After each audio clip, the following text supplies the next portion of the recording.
আসসালামু আলাইকুম। সবাই কেমন আছেন? আশা করি সবাই সুস্থ সুন্দর আছেন। এখানে আমি আতপ চাল ৩ পট নিয়েছি, সাথে মুগের ডাল নিয়েছি। আজ আমি খিচুড়ি তৈরি করব।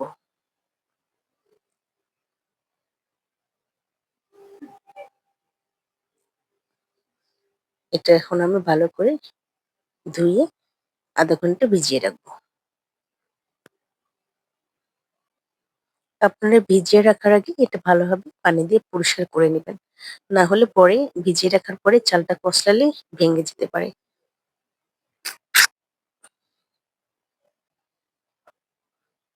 এই শীতের দুপুরে গরম, গরম খিচুড়ি খেতে সবারই ভালো লাগে, তাই না?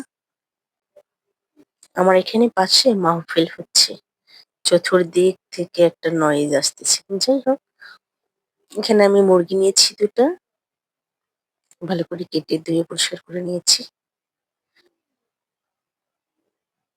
এবার আমি এখানে পেঁয়াজ কুচি, কয়েকটা কাঁচামরিচ এগুলো দিয়ে ভালো করে ভেজে নেব।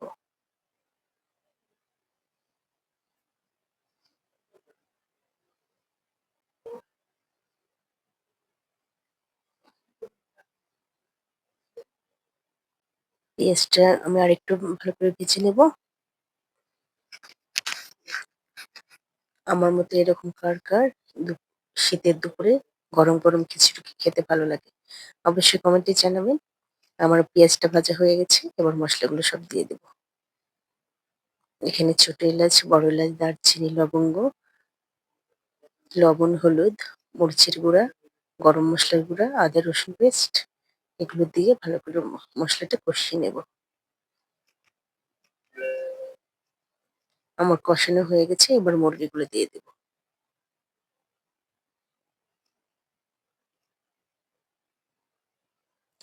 আমার মুরগিটা হয়ে গেছে, এবার আমি খিচুড়িগুলো রান্না করে নেব। এখানে পেঁয়াজ, কাঁচামরিচ এগুলো দিয়ে ভালো করে ভেজে নেব।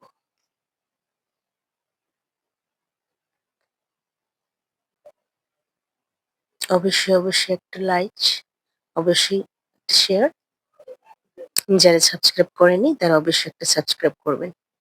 আমি চালগুলো ঢেলে দিলাম। এবার লবণ, হলুদ, আদা রসুন পেস্ট উম মসলা দিয়ে ভালো করে কষিয়ে নেব।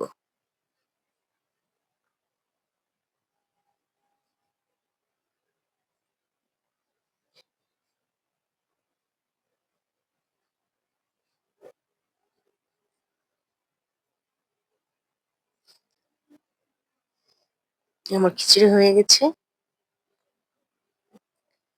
এরকম গরম, গরম খিচুড়ি খেতে কার ভালো লাগে অবশ্যই কমেন্টে জানাবেন। আর অবশ্যই আপনারা সুস্থ থাকবেন। আল্লাহ হাফেজ।